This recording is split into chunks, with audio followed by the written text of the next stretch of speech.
युखादिऊन, वो धोखा देते हैं, अल्लाह, अल्लाह को। मुनाफिकीन अल्लाह को धोखा दे रहे हैं। धोखा क्या होता है? उर्दू में धोखा किसको कहते हैं बताइए? चीटिंग तो अंग्रेजी में कहते हैं। कहना कुछ, करना कुछ, दिल में कुछ, जबान पे कुछ, इसी का नाम धोखा है। यानी दूसरे के सामने हकीकत वाज़ेह न करना, दूसरे को अंधेरे में रखना।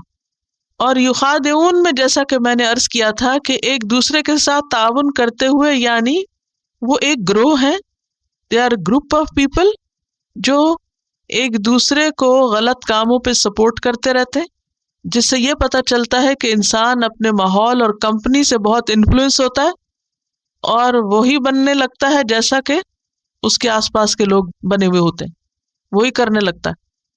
युखादिऊन अल्लाह, वो धोखा देते हैं अल्लाह को, यानी इस्लाम का इजहार करके और अपने कुफर को दिल में छुपा के।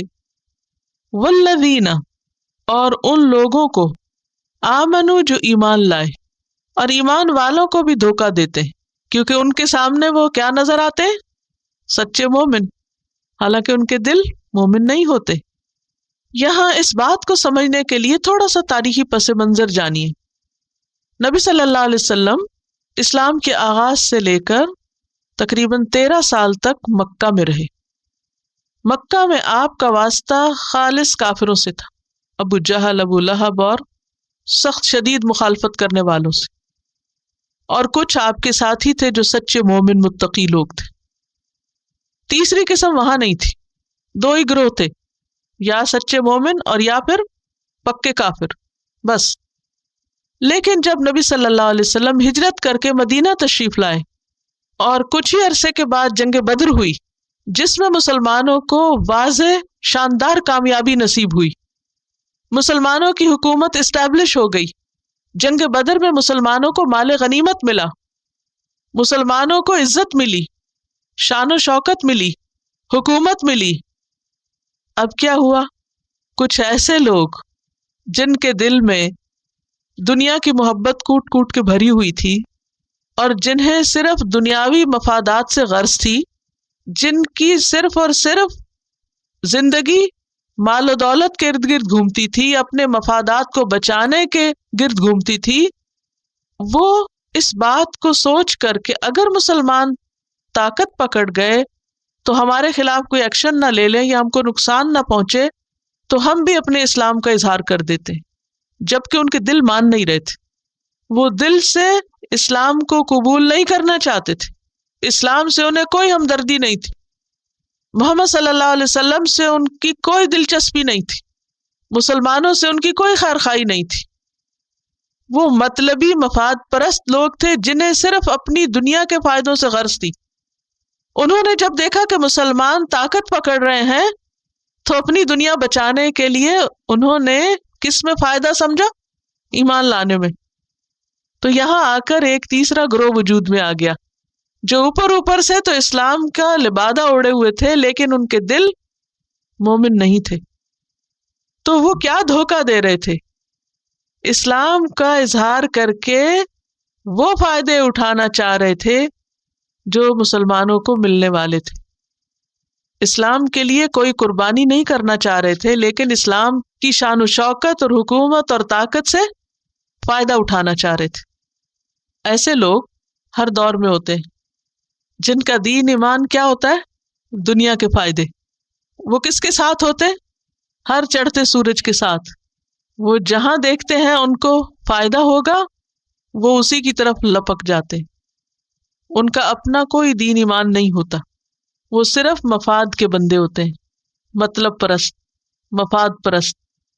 हर उस शख्स की खुशामद करेंगे जहां से उनको फायदा होगा, और हर उसको धोखा दे जाएंगे, उसका साथ छोड़ जाएंगे जहां उन्हें कुछ खर्च करना पड़ेगा या कोई कुर्बानी करनी पड़ेगी या उन्हें कुछ देना पड़ेगा। तो यहाँ ऐसे ही लोगों का जिक्र करके नबी सल्लल्लाहु अलैहि वसल्लम और ईमान वालों को खबरदार किया जा रहा है कि कुछ लोग आप ही के अंदर ऐसे हैं जिन्होंने इस्लाम का लिबादा ओढ़ा हुआ है, अपने आप को मुसलमान कहते हैं, लेकिन हकीकत में अल्लाह और ईमान वालों को वो धोखा दे रहे हैं, छुपे दुश्मन, फरेब कर रहे हैं, फ्रॉड कर रहे हैं। وما یخدعون، اور نہیں وہ دھوکہ دیتے، الا انفسہم، مگر اپنے ہی آپ کو، اپنے ہی نفس کو، اپنی ہی ذات کو، وما یشعرون، اور وہ شعور نہیں رکھتے، جانتے نہیں کہ وہ کر کیا رہے ہیں۔ تو اس سے کیا پتہ چلتا ہے کہ جو شخص کسی کے لیے گڑھا کھودتا ہے دراصل وہ خود اس میں گرتا ہے۔ قرآن مجید میں ایک آیت ہے جس میں آتا ہے وَلَا يَحِيقُ الْمَكْرُ السَّيِّئُ إِلَّا بِأَهْلِهِ، بری چال اپنے چلنے والے ہی کو گھیرے میں لے لیتی، جو کسی کے لیے گڑھا کھودتا ہے خود اس میں گرتا ہے۔ تو اس لیے فرمایا وہ دراصل اپنے آپ ہی کو دھوکہ دے رہے ہیں، اپنے آپ کو نقصان دے رہے ہیں۔ وَمَا يَخْدَعُونَ إِلَّا أَنفُسَهُمْ وَمَا يَشْعُرُونَ، نہیں دھوکہ دیتے مگر اپنے آپ کو، اور وہ شعور بھی نہیں رکھتے۔ تو اس سے کیا پتہ چلتا ہے کہ منافق اہل ایمان کو نقصان نہیں پہنچا سکتے اگر وہ اپنے ایمان میں سچے ہوں۔